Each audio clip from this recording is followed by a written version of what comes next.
Are back at Sports Talk here on a Tuesday night. Good to have you with us wherever you are dialed in around the state of South Carolina. Phil Kornblut here in Myrtle Beach. Going to speak to the Myrtle Beach Sports Club coming up in a little bit. Kevin McCrary, Professor Tom Hayes, the Steak Man, Graham Pope, all back in downtown Columbia.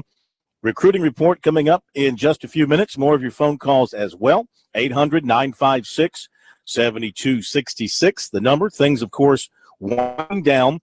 From a recruiting standpoint, USC had its recruiting weekend this past weekend, and from that weekend got a big commitment in offensive lineman Corey Helms, who's a native of Alpharetta, Georgia, but spent the last 2 years at Wake Forest. He'll be transferring to USC.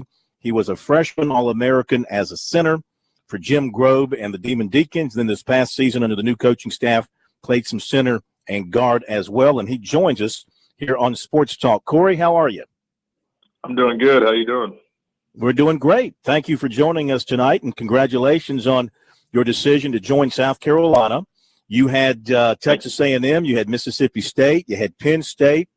You virtually had schools from all over the country jumping on you after you decided to transfer. What led you to South Carolina at the end?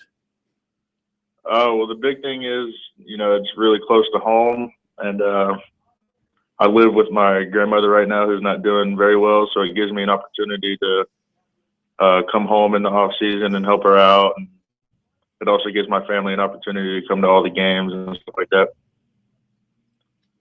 How much better are you as a football player 2 seasons removed from high school? Because I checked on you when you were in high school, and you were getting some interest from the mid-major programs. I think maybe Wake might have been one of your better offers in terms of the particular conference level. Obviously, you're a much improved player than you were coming out of high school. Yeah, I had a few ACC offers, and then, like the Sun Belt and stuff like that, Conference USA. But I think my first 2 years, I just worked really hard, and I developed a lot my freshman and sophomore season. I think that really helped me going into this process of transferring. Playing for Jim Grove that 1 year, of course, he's renowned for his work with offensive linemen and recruiting offensive linemen. How much of that was part of your development? That was big. He that whole staff gave me a lot of coaching and a lot of help going into my freshman season, because playing as a freshman on the offensive line, most of the time you're outmatched with going against seniors and stuff like that. So, they gave me a lot of advice on how, like, technique and really just how to play the game, and that's what really helped me. Got to believe one of the best players you faced in your 2 years at Wake was Clemson's Grady Jarrett. How do you think Absolutely. you fought against him? Do you remember your battles against him? I remember every battle against him. That's probably one of the better players in the country. And I mean, you can definitely tell a difference from my freshman year to sophomore year. My freshman year, I held my own a little bit, but he was definitely a lot better than I was. And then the sophomore year, I think I actually played really well, and that was one of my better games as a sophomore. So that's just kind of the improvement that I have. Talking with Corey Helms, headed to South Carolina. Now, the Gamecocks like you strictly as a center? Yeah, they're recruiting me as a center. They have a need at center, and so they're recruiting me at center. But I think having the versatility of being able to play guard if needed, I think that helps too. Mm-hmm. How are you in the shotgun snap? Did you do a lot of that at Wake Forest? Both years we were pretty much all shotgun, and then even in high school we were predominantly shotgun as well. So I've been doing shotgun basically my whole career. Yeah. Most centers these days, that's part of what they grow up with is the shotgun. Not too many centers anymore have to deal with quarterback under center. What about the opportunity to play for Sean Elliott and, of course, play for Steve Spurrier and in the program? And how familiar were you with South Carolina and what they've done in recent years when you started to look around at your new opportunities? Well, getting to play for Coach Elliott and Coach Spurrier is really exciting because they're both really energetic guys who they're both going to really push you and get the best out of you. And those are the kind of guys that I want to play for, because I want to be pushed and, really see where my talent can take me. And from South Carolina, just, they've had, I couldn't tell you how many straight winning seasons. And then I think before this past season, they came off of a couple of 11 win seasons. So, that really helps too, because, I want to go to a place where I know I'll have a chance to compete for a SEC championship, and South Carolina is a place where that definitely can happen. Now, you plan to appeal to the NCAA for some relief to see if you might become instantly eligible at South Carolina. Where are you in that process? Has it started yet? We're putting the pieces together right now, and then once I sign this week, then South Carolina's going to be helping me out, I think, and especially once I get on campus, it's going to. I think that's when I'll start to find out if it's going to be approved or not. Yeah, you have any kind of feeling on that right now? Or is it just too soon to know? I think it's too soon to know, but I definitely have a reason for it, and I definitely hope it does work out. But South Carolina is a place that I want to be, regardless of whether I can play immediately or if I do have to sit out and redshirt a year. If you did a self-scout on yourself, what would you see as your strengths? What do you perceive as your strengths as an offensive lineman, and in particular as a center? In particular as a center, my strengths are, I bring a lot of size to the table. I'm about 6'4", 310 right now, and there's not many centers with that kind of size and that have actually been playing center and kind of know what to do and have that ability to snap and stuff like that. And I just bring, in my opinion, I bring a lot of toughness to the table, and I'll definitely, fight every rep to blow people off the ball. And but the biggest thing that kind of goes underlooked as a center is your knowledge for the game. You have to be able to identify defenses and get the rest of the five on the same page and stuff like that. And I think that's where I really strive as a football player.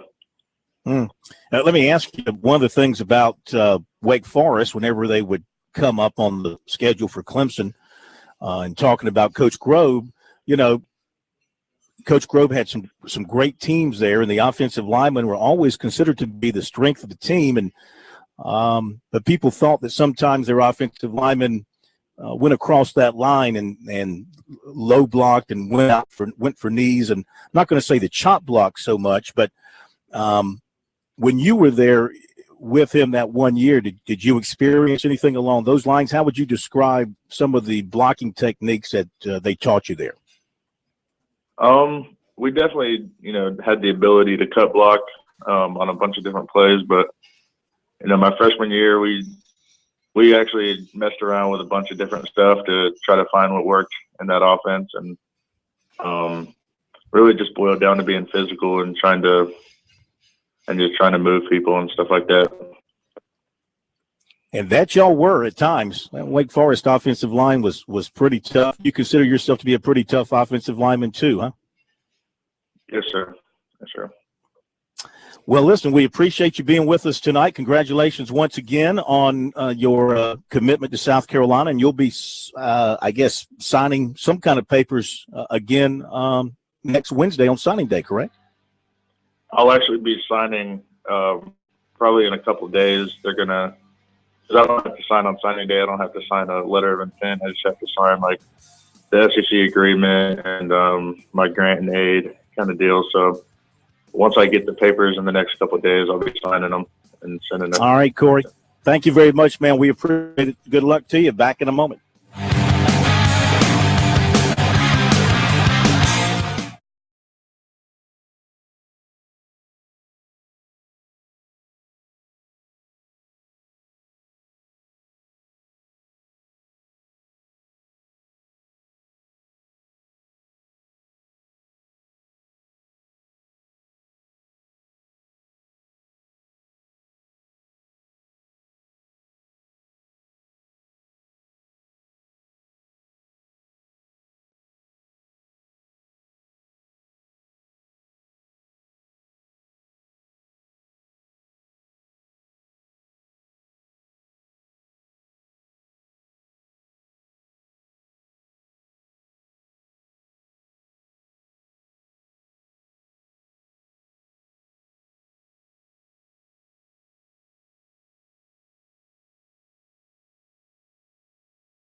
Thanks again to Corey Helms for visiting with us tonight here on Sports Talk. I think that's a terrific pickup for South Carolina. You know, I think South Carolina's recruiting class rallied quite nicely here after that shaky period when they had some decommitments. Some guys went a different direction that they were recruiting. I think they survived that, and I think some of these late pickups have, at least on paper, they look pretty good. These offensive linemen, the Camper kid, he's a big offensive lineman. They look good to get the DeRuin kid. They look good to holding on to Pellage. You add Corey Helms in there. I think the South Carolina class has held up pretty well. Now, you know, time will tell how these guys play once they get into Columbia. But I think they salvaged a very respectable class this year. I don't know where it's going to end up in the rankings. Don't really matter. Don't really care. I imagine that they've been sort of in the mid-teens for the most part during the recruiting campaign. I imagine it's going to hang in right around there. But if they finish up by adding Trey DeRuin, if they get Arden Key back and maybe pull in Rashad Fenton, those three in particular, I'd call it a day and feel pretty good about what I accomplished from a recruiting standpoint. Back to your phone calls, 800-956-7266, and it is Brian in Columbia. I'm sorry, no B. Ryan in Columbia listening to us on The Point. Ryan, how are you? Welcome into Sports Talk. Hey, Phil, how are you guys doing? We are great. How are you? Doing just fine. I wanted to put in a quick plug, if you don't mind, about a former Gamecock All-SEC center. You know a lot more about him than I do. Would that be all right? Go right ahead. Okay, his name is Paul Beckwith, and he is going to be hosting a new show on The Point in Columbia every Wednesday at 9 o'clock. So from 9 to 10 a.m., he's going to be hosting a new show called Fit and Focus, and it's going to be a nutrition, wellness, sports, training, strength and conditioning. So any parents that have kids that are in athletics, this would be a great program to listen to, and we're glad to have him as part of our team. So I know he listens to your show, and appreciate you guys. I saw that you retweeted that just a second ago, and we appreciate that, and hope everybody will tune in at 95.9 FM in Columbia, The Point, which is a Sports Talk affiliate. Yes, it is, Kevin Cohen's station, and thank you so much. And that's great news. And I tell you what, guys, if you you need somebody to talk to you about being physically fit and strength, Paul Beckwith, man, when he was at South Carolina, what a workout machine he was. I mean, he would go in that weight room, and he could lift weights with the best of them. And, he built himself up when he was at South Carolina. I haven't seen him in a little while. Last time I saw him, he wasn't nearly as big as he was back in his playing days. But I think he has an idea or two about how to build yourself up and put weight on if you're trying to, or just kind of tune yourself up. Yeah, you were mentioning about putting weight on and building yourself up. I guess out of necessity, South Carolina, every year you need offensive linemen, but mentioning what I think it was Clayton Stadnick, who for medical reasons is taking off almost 50 pounds, and they're thinking about moving him to fullback from off the offensive line. Well, I'm going to say they might want some of the defensive linemen to get with the program. Some people have commented that the defensive linemen seem to have a little bit more of a portly shape last season than the I guess the Greyhound shape that they were accustomed to seeing from their well, Kelsey Quarles wasn't exactly slim and trim. I mean, he had a little something hanging over the belt buckle. He did. And then he got a little slim and trim before the combine, and some people didn't like him as much. But, even up to their end positions, they just didn't have the same look. I mean, the South Carolina defense last year, guys, did not have the same eyeball look as the defense this year. They looked smaller. I mean, on TV in real life, they looked smaller. They looked a little heavier up front, but not necessarily in a good way, shorter and heavier. Again, I think portly would be a good way to put it. Now, when you look at some of these incoming guys, Corn, when you look at Quay Lewis, he looks like a guy that South Carolina was recruiting in previous years. he kind of has that body type a little bit. And I know everybody gets back to Clowney, but it wasn't just Clowney. I mean, they had guy after guy with height. Devin Taylor. He was a big, tall, lean defensive end. The kid out of Chaz Sutton, another big, tall, lean defensive end. Florida commit. Yeah, one after another. They all kind of had a certain body type that they didn't have last year on that defensive side of the ball. By the way, K-Mac, KJ Brent, USC receiver, announcing that he's transferring. He's out. He's leaving. 13 games played last season for the Gamecocks, 9 catches, 111 yards, 1 touchdown.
Well, with the news that KJ Brent is transferring out of USC, by my numbers, that puts the Gamecocks at 55 scholarships now, and it reduces their senior class in 2015 to 13 scholarships. So when you're thinking about the next recruiting class, they won't be able to sign. I mean, they're going to sign over 30 newcomers in this class. They won't come anywhere near that next time around unless, they run off more of the underclassmen type, which is entirely possible with the way things happen over there. And you look at them right now, and just looking at the various classes, the junior class has 20 in it right now. Sophomore class has 12. The redshirt freshman class, those freshmen from this past season who did not play, that's got 9 in it right now. Wesley Green, Blake McClain, Donnell Stanley, Malik Young, Michael Scarnecchia, Kevin Crosby, Shaq Davidson, Terry Guger, Tyshon Samuel, the ones who did not play this past season. To recruiting now. I mentioned Trey DeRuin, Lilburn, Georgia earlier. Of course, he was at USC this past weekend, and then Spurrier and Mangus were in for an in-home visit yesterday. He said that meeting went very well. It was about football, the snowstorm. He really liked Spurrier, down-to-earth guy. He also enjoyed his official visit, likes the staff, the facilities, the people. He said, Gamecock Nation feels right to me. He's got a good relationship with Sean Elliott, and he likes the academics. So, the Gamecocks see him as a guard. He has USC as the big leader for him right now. But 2 more visits, going to Kansas State tomorrow and Florida on Friday. Plans to wait until signing day. Broome running back Desmond Anderson committed to Middle Tennessee State. He played in the Touchstone Energy North-South game. Lancaster kicker Shea Rogers and offensive lineman Tevin Watts committed to Newberry per the Rock Hill Herald. Wide receiver LaRon Karn of Woodland committed to Marshall. Miami has offered USC target defensive back Rashad Fenton, Miami. Fenton visited USC over the weekend. He's also been to Florida and is scheduled to visit Auburn this weekend. Dutch Fork place kicker Tyler Bass was named the winner of the Chris Saylor Award as the nation's best high school place kicker. One of the state's top 2016 prospects, linebacker Brandon Hill, 6'3", 215, from Heathwood Hall, Clemson, Wake Forest, and Duke. They've offered. USC, Virginia Tech, and Vandy are showing interest. David Cutcliffe from Duke was by his school on Monday. Brent Venables and Dan Brooks from Clemson were in last Friday. He went to games at Clemson, Vanderbilt, and Virginia Tech and Duke last season. Early in the process for him, so he's keeping things open-minded, though. He said in a couple of weeks he hopes to have a top 2. He will attend Clemson's Junior Day this coming Saturday. He'll also go to Virginia Tech, Wake Forest, and Duke for upcoming Junior Days. Top of the hour break. We'll be back.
Live from Columbia, this is Sports Talk on the South Carolina Radio Network. Be a part of tonight's show. Call us at 800-956-7266 or email talkback@sportstalksc.com. Now, here are your hosts for Sports Talk, Phil Kornbluth, Kevin Murray, and Tom Hayes.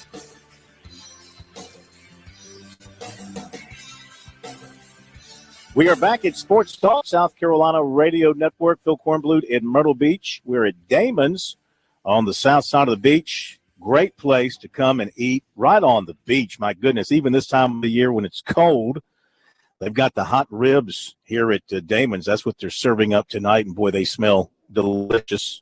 That's what they do at Damon's. They do ribs, and can't think of a better place to eat a rack of ribs and right up against the beach, K-Mac, huh? Can you think of a better place to eat a rack of ribs? Nah, it's not a bad idea. There isn't a bad place to eat a rack of ribs. Yeah. As we all know. Just have enough. But some are better than others, certainly. Just have enough napkins. Need a lot of napkins, no question about it. 800-956-7266 is the phone number on the program. Email talkback@sportstalksc.com. Yarkey writes to us, does Clemson have a legitimate shot with Yarkey? You know, we haven't even signed the 2015 class. He's already jumping on the 2016 guys. Does Clemson have a legitimate shot with cornerback Savion Smith, linebacker Trey Lamar, offensive lineman Parker Boudreaux, and wide receiver Cornell Powell? I would say yes. They have an excellent chance at each of those young men. Clemson will have a big junior day coming up on Saturday. Going to have a lot of big-time players in for that, and that'll get the ball. The ball's already rolling for them on the 2016 recruiting campaign. They finished up their 2015 group. If everything holds together, they were already starting to work big time on that 2016 class. This is from Matthew. Writing on our website, sportstalksc.com, about Shaq Rowland. And he said, I thought he was going to declare for the draft early after bailing right before the bowl game, but I guess he decided against it. With the kind of paltry numbers he put up at USC during his 3 years, it was very doubtful that any NFL team would take a chance on him. Add to that his attitude issues on and off the field, and his chances of making it to the next level are slim to none. He'll need to learn to be a team player first. I'm not sure if that's possible. Well, that was a disappointing career at South Carolina for Shaq Rowland, no doubt about it. But, they haven't really fared well with the superstars out of Lexington between Demetrius Summers. Demetrius Summers and Shaq Rowland. I guess maybe two of the best players ever come out of there, and neither one really panned out at South Carolina. It's too bad, that it didn't work out for Shaq Rowland at South Carolina. The hometown kid who goes on to do big things at the local school, you can set yourself up locally for the rest of your life in terms of jobs and connections and things of that nature. But just didn't work out for him for whatever reason, and he'll wrap up his career at Prairie View A&M, and then he'll try to make it into the NFL. 800-956-7266. Back in a moment.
Just ran across one more recruiting note. This was tweeted out by recruiting analyst Matt Jessen Howard. It's a basketball note, and he tweeted out that Levi Cook, who is 6'10", 305 pounds, goes to Huntington Prep, will take an official to USC this weekend. He's also working up visits to Pitt and Missouri.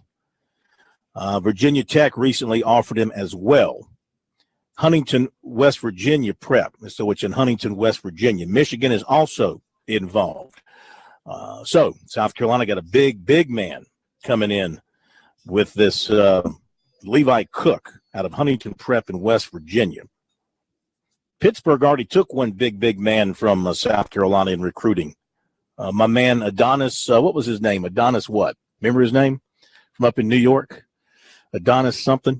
Big guy. I'm sorry, Roselle Nix. That's who it was. Roselle Nix. Yeah. And I ended up going to Pittsburgh, I believe. And where is he? I hadn't seen him play any. They must be trying to get some weight he's not off. yet. I mean, this was in the early signing period. Oh, okay. Yeah, he's playing junior college ball right now. He'll eventually get to Pittsburgh. I just say they're looking for somebody to set some mean picks. They need somebody that can shoot the ball. Rebounding is not their problem. Blocking shots is not really their problem. They got to find some shooters. I was watching a little bit of last night. It was Texas and Iowa State. I'd seen a little bit of North Carolina before that. But, I mean, South Carolina beat that Iowa State team handily on a neutral court. And I'm watching Iowa State. They had to hold on. They had a big lead against Texas, but they had to hold on. But, I mean, they've got shooters. They got 3-4 guys out on the perimeter that can knock down long jump shots at any point in time. And right now, South Carolina, can you identify one dependable outside shooter for South Carolina? No, but I will tell you this, Cohen, and I you noticed that Frank Martin agreed with me that their confidence level is down. See, when I look at a shooter, I look at his form. When I break down every South Carolina shooter's form, I don't see a drastic flaw, which tells me that their confidence is off. In other words, when you shoot a ball and you hope it goes in, you're not shooting with confidence. Every shot, your body language look like this sucker's going down. Well, they look like they're throwing up prayers, but the form does not look off to me. It means they need a dose of confidence because they were shooting the ball well in the non-conference. I mean, you saw that Oklahoma State game and the Clemson game. They were knocking down threes. And then for some reason, they got in the conference play, and then their confidence level is low. And then they start throwing up bricks because they're throwing up shots, hoping they go in, not, thinking they're going in. Well, things are not going to get any easier for these guys because they got to go to LSU, and LSU is talented. They're big, and they are playing with a lot of confidence. And, you look at South Carolina right now, look what they've done since they defeated Iowa State, and they shot in that game against Iowa State. Let's see here. The Gamecocks won that game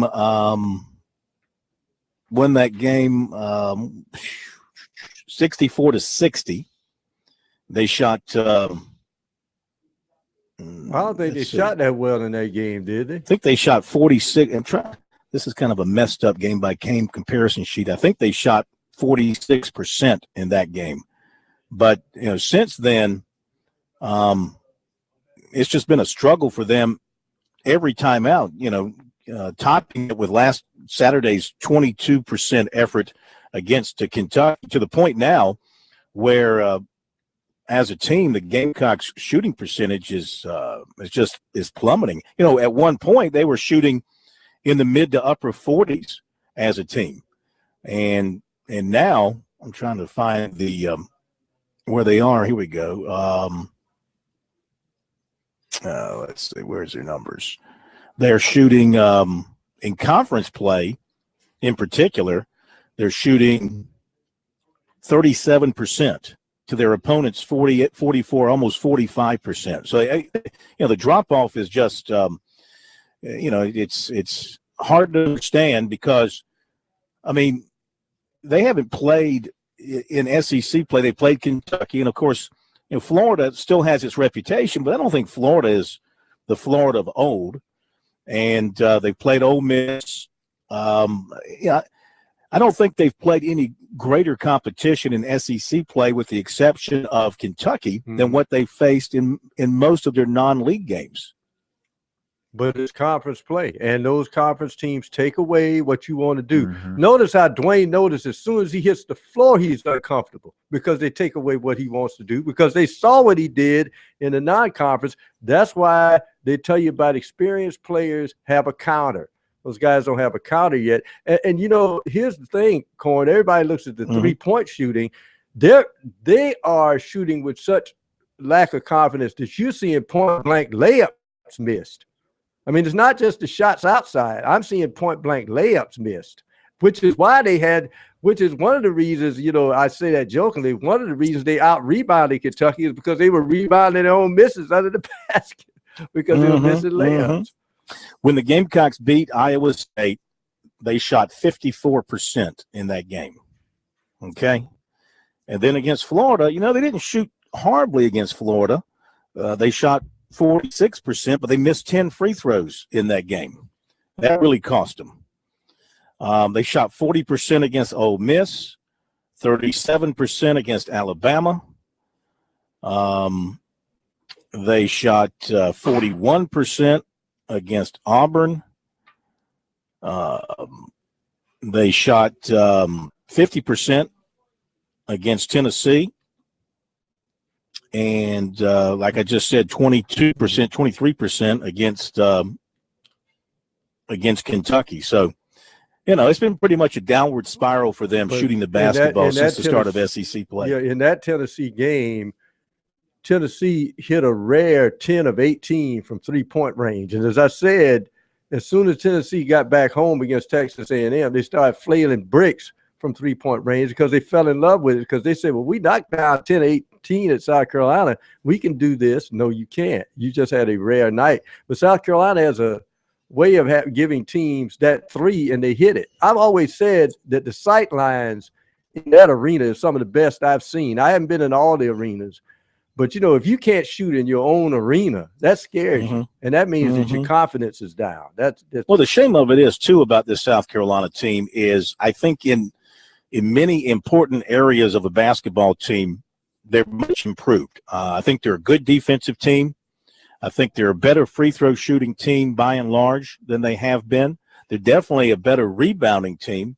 And I think until they hit SEC play, it appeared a number of the players had improved their game a great deal from last year. I mean, look at Hakavicius and look at Henry, for example, and Notice was much better.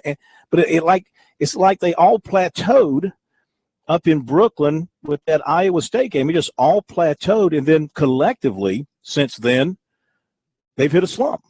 I've seen it before. As I said before, I saw it under George Felton when South Carolina upset North Carolina in Charlotte, and boom, they got into conference play. And wait a minute, this is what happens when you play teams that people are get familiar a with you, and they start to. So they'll have to shake it off, and it's interesting. But I think Taylor Swift style. I think Clemson is in the same boat in that their confidence level and their defense picks up if they hit shots early. I know it drives Brad Brunell crazy because he knows that team is right on the cusp.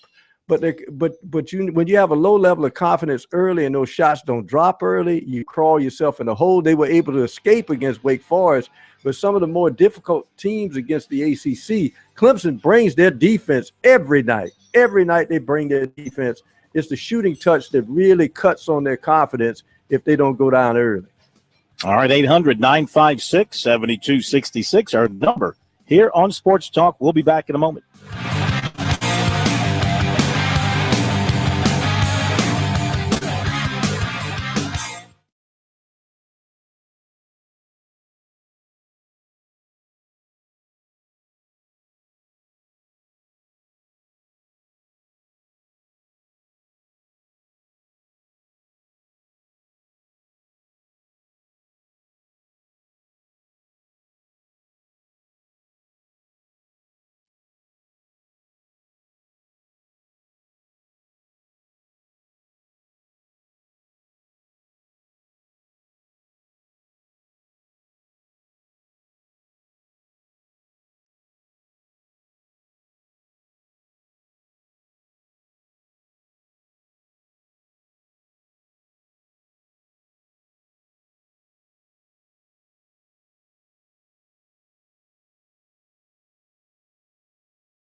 Back on Sports Talk, 800-956-7266. That's the phone number. In the ACC tonight, one game, it's Pittsburgh at Virginia Tech. Boy, North Carolina sure looked good at home, beating Syracuse. After trailing by 5 at halftime, shot the ball very well in the second half, pulled away to a nice win over the Orange. And so Syracuse, with that loss, falls to 5-3 in ACC play. Tonight in SEC basketball, we have got, Vanderbilt playing at Georgia. Game's underway on the SEC network. Florida at Alabama, that'll be a 9 o'clock tip on ESPN. Tennessee at Arkansas on ESPNU at 9 o'clock. And Texas A&M at Auburn on the SEC network at 9 o'clock. USC at LSU will be a 7 o'clock tip tomorrow night on the SEC network. So they're going to tip that thing off at 6 o'clock local time in Baton Rouge, 7 o'clock Eastern time. By the way, Corn, I do have a score in that Georgia game. It's 25-22 in the first half against Vandy. Georgia having another good season this year in the Inside Conference. Absolutely. An email to us from David who says, doesn't the SEC have a 28 signee cap? How is USC going to sign 30-plus this year? Also, thought you said USC was down to 55 scholarships, assuming the Gamecocks were at 83 scholarships at the end of the season. They graduated 16 and had one graduate early and one leave early for the NFL. Is this correct? That would leave them at 65. So are you saying 10 underclassmen have left the team? A bunch have left the team. That's the number I've got them at right now. Now the scholarship numbers can be a little bit fluid because of walk-ons who have a scholarship and they don't have a scholarship. But comparing my numbers to others who keep up with it, I think I'm pretty much right on it. Actually, it'd be 54 scholarships now with KJ Brent leaving the premises. As far as that SEC rule, this was a rule they put in place a few years ago, and the rule states that you can sign between December 1st and May 31, 25 players. That's also the NCAA limit of new scholarship players that a football team can add each academic year. Now, keep in mind that of the newcomers in South Carolina's class, fairly significant number of them have already enrolled in school.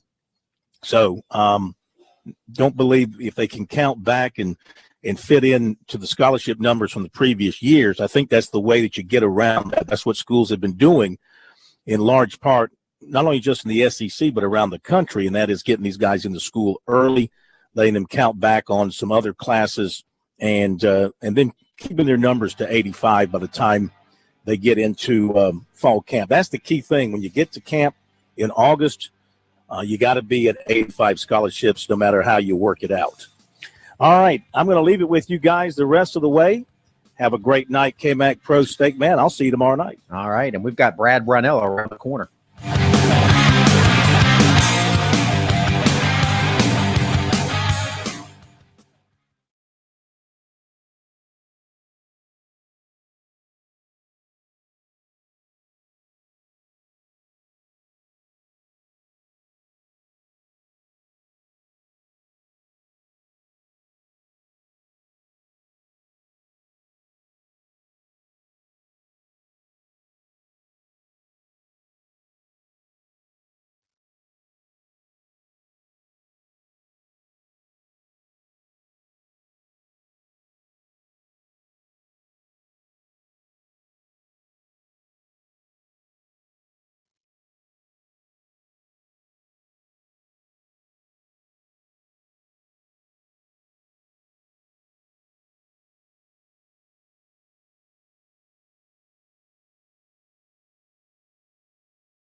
right, Corn has dipped for the night. He'll be back with us tomorrow night. We're going to dip into some basketball discussion here, beginning with Clemson coach Brad Brownell. The Tigers making their way to the Research Triangle, Raleigh, North Carolina, to face the NC State Wolfpack. A chance for Clemson to get to 4-4 in the ACC, which is pretty impressive considering the gauntlet of ACC games they had to play to open the season. A couple of top fives in there, and Louisville, and who was the other top five that they played? Let's see, they had Louisville, they had Virginia, number 2, they had a top 25 in North Carolina. They have not had an easy slate by any stretch, but Brad Brownell got a win against Wake Forest, tweaked his lineup a little bit, threw in Jordan Roper, the Irmo High product, and liked what he saw. In fact, Brownell might have Roper back on the court to start the game tomorrow night against the Wolfpack. Not probably. We'll see one more day here today, but in all likelihood, yes. I think he had good energy in the game, and just was his ability to move around really is helpful. I think there's D-Mark's had a little bit of an ankle that's bothered him a little bit. He got kicked in the shin, and that's kind of been really bothered him yesterday in practice, and I hope Jordan's in a little bit better place. Maybe he can run around, make some shots. I think he's doing some good things in practice, probably even more so than what I see in some of the games, although I thought he was a real good spark in the game against Wake Saturday.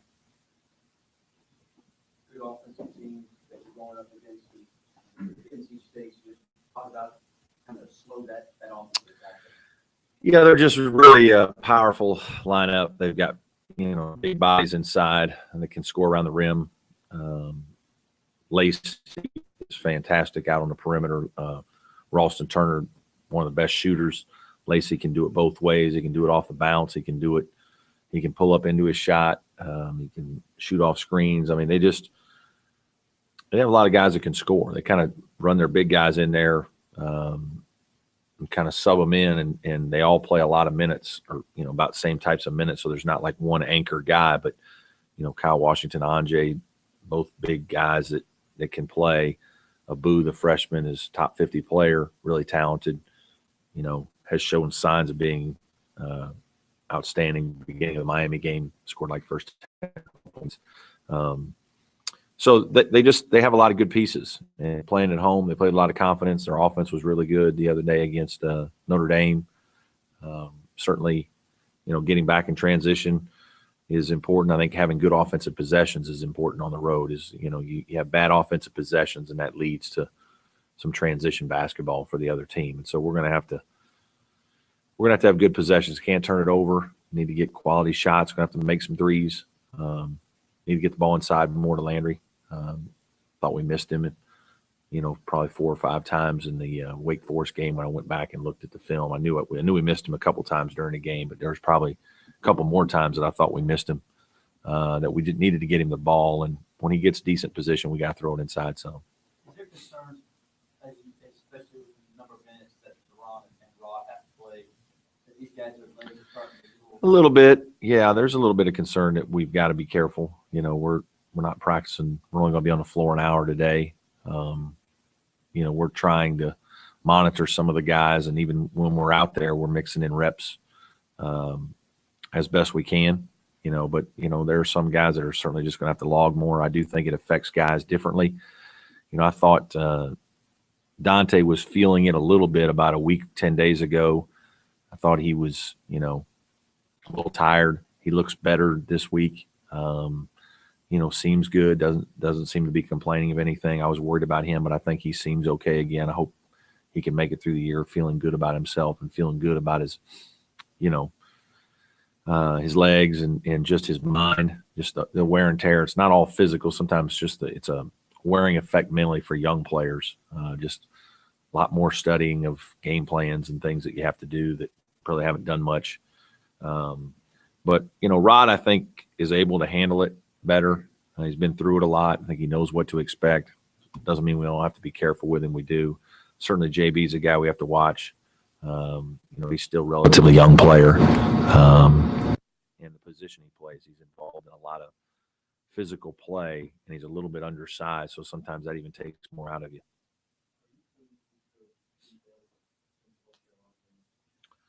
Yeah, by and large, I think we've defended pretty well. We really have. I thought we were really good the other night.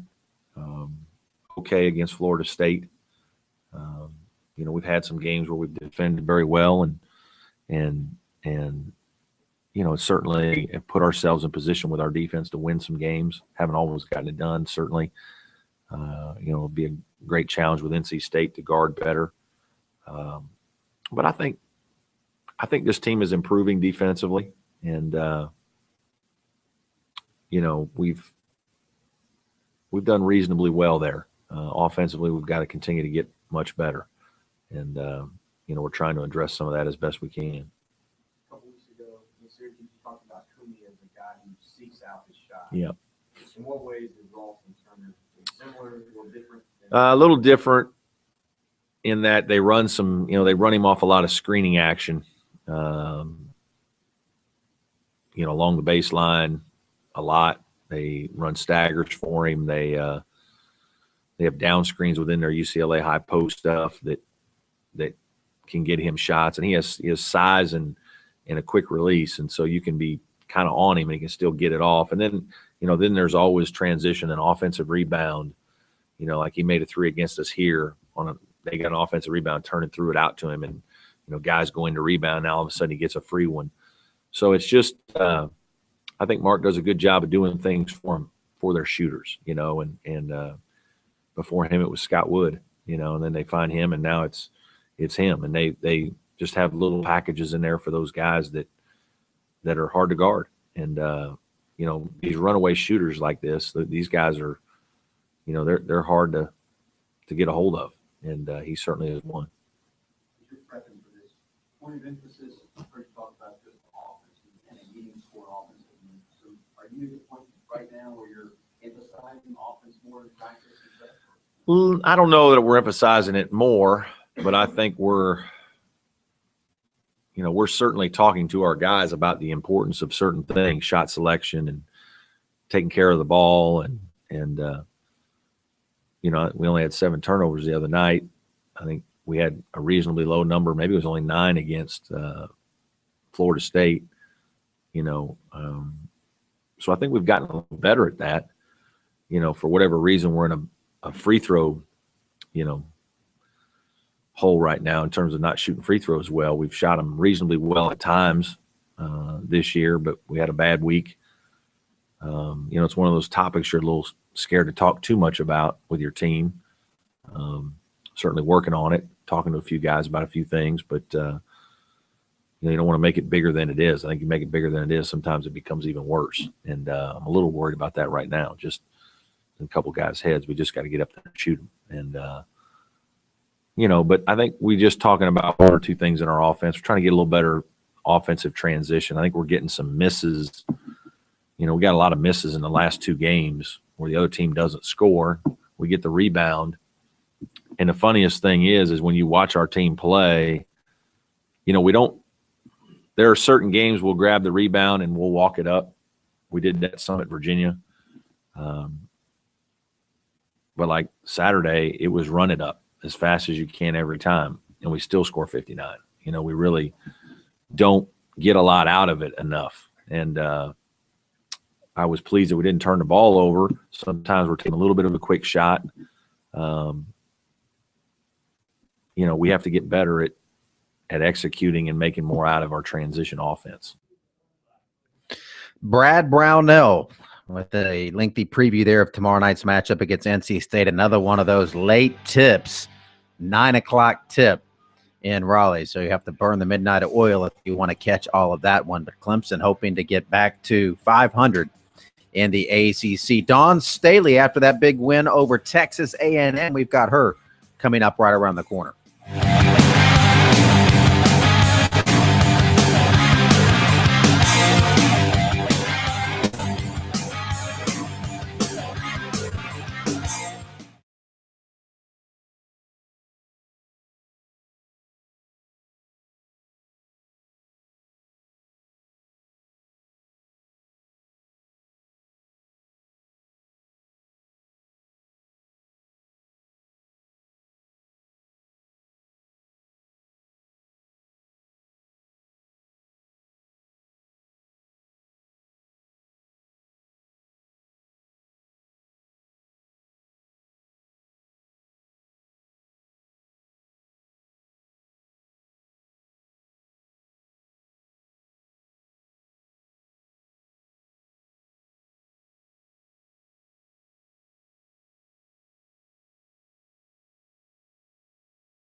I thought we came out just really focused at the task at hand.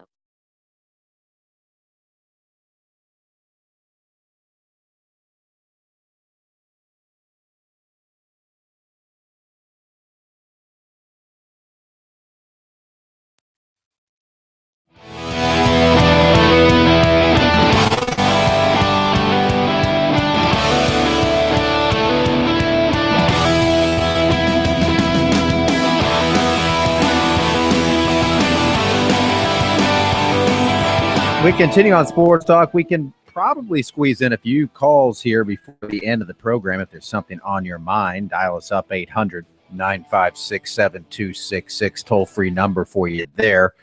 We have Kornblut in Myrtle Beach. He's signed off for the night. He is, I'm sure, regaling people with tales of recruiting right now at the Damons in Myrtle Beach. Yes. I can only imagine to be a fly on the wall, to be some barbecue sauce on our rib right now in that room. Well, see, to most of us, R&R means rest and recreation. The corn is recruiting and ribs. There you go. The best kind of R&R if you recruit Nick. But we have more recap from last night's basketball game. USC, the top-ranked USC women, taking down the 12th-ranked Texas A&M Aggies. Dawn Staley's squad now 19-0.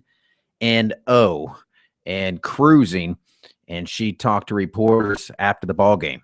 I thought we came out just really focused at the task at hand. Of course, we want to go inside, and I thought we did that. But I thought Tiffany Mitchell just played with an incredible amount of focus on both sides of the ball, and I think she led us. But Khadijah Sessions did an excellent job picking the ball up and pressuring their point guard and disrupting them at the start of the game. And when we're defending like that, I know, it creates offense from our defense. And it was great to see us do that.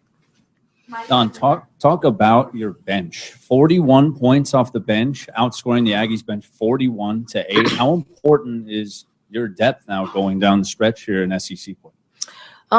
One of the keys that we, always put, to win a game is bench production. I don't think anyone else in the country has what we have coming off the bench. And that's why it's really important for them to stay confident, and it's not only scoring, they rebound, they block shots, they come and they pressure the basketball. We're almost like a different basketball team when we get to go deep into our bench. And it's, it's a beautiful thing just to see, how this is unfolding, because, to play 10, 11, 12 players and, some of them have to sacrifice. And it's that those people that have to sacrifice expense. But, it's the reason why I do feel like we have the best bench in the country. Two runs were really the story of the game, the 14-0 run in the first half and the second half. It was a 2-point game, then a 29-10 run. What, particularly the second half, what do you think you did to kind of get after Texas A&M? I think we started off the second half, with a couple of ill-advised turnovers. And then Tiffany Mitchell just started attacking the basket. And that's what we wanted. If we wanted points in the paint, whether it's through our post play or whether it's through penetrating and getting to the rim. And I thought we put Texas A&M back on their heels. And we got into the bonus fairly early in the half. And we took care of, the free throw line, shot 80%, which is how we're able to separate and make the margin of victory larger than normal. Don, I guess the defensive job you guys did on the Courtneys, Williams was 3 of 21, and Walker didn't get the ball as much as they probably could have. I mean, you must have been pretty pleased with how you guys worked against us. Pretty pleased. And it goes back to Khadijah Sessions applying a lot of pressure on the ball. And then Bianca comes in right behind her. And we just kept I know people talk about Courtney Williams. They talk about Courtney Walker a lot. But Jordan Jones is the one that, is the engine that pushes that group. And, when you're able to disrupt and force 5 turnovers, 6 turnovers from their point guard, it leads to, their shooters not getting as many shots and as many looks in their comfort zone. Coach, you guys have had some close calls with A&M in the past 2 seasons, but how does it feel to finally beat a storied program like A&M? It feels great. Anytime that you get a win against a team that you haven't really had success against, it's always a great thing. I think now we've beaten every team in the SEC to this point. A&M was the only team I believe we hadn't beaten since they got into the SEC. So really proud of our effort. Really, glad that we focused in on the task at hand. And I know we didn't get the sellout, but it was a stretch during that game where I know their point guard couldn't relay what the play call was because the crowd was so incredibly loud. It was a loud, boisterous 13,000 in the house, also a nationally televised audience on ESPN2 watching that game.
It looks like the case against 2 former Vanderbilt football players is now over. It's a guilty. They found both players, guilty verdict. This story is just hard to not only get my words wrapped around my brain, wrapped around. Rape, found guilty of rape. 3 hours of deliberation. A jury found former Vanderbilt football players Corey Beatty and Brandon Vandenberg, who were accused of raping a woman on the Vanderbilt campus in 2013, guilty on all charges. Both Beatty and Vandenberg were found guilty of multiple counts of aggravated rape and sexual assault.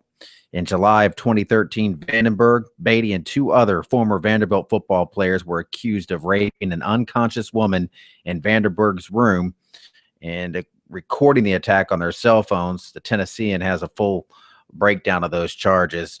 There's still a couple of other players that are in hot water from this case, Brandon Banks and Jaborian McKenzie, who both testified against the 2 that were convicted. But they are still awaiting trial. A 5th former player, Chris Boyd, was originally charged with helping to cover up the crime, but was put on probation after agreeing to testify against his former teammates. Sentencing for Beatty and Vandenberg will take place on March 6th.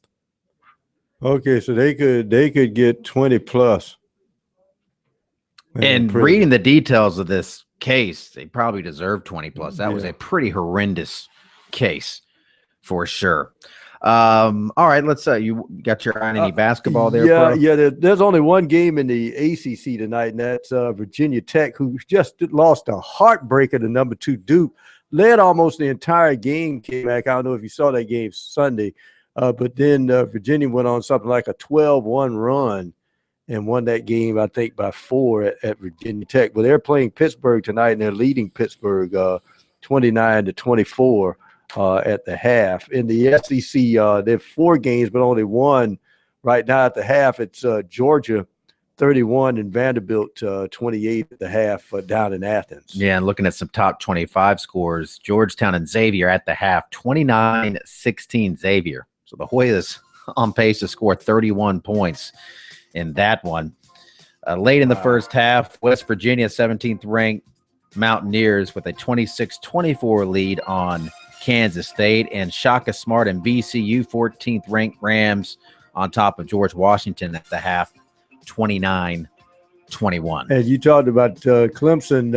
I think probably the blueprint for Clemson is the Pittsburgh game. They hit shots early. They got confidence. And whoa, a City Digite sighting when he was just offensive rebounding like a man. And where was that the last few games after the Pittsburgh game? So they're going to need some play, including Noko, who they're still trying to get the ball inside to. All right, that's going to do it. We'll be back tomorrow, same time, same place on Sports Talk. Go out and have yourself a great Tuesday night.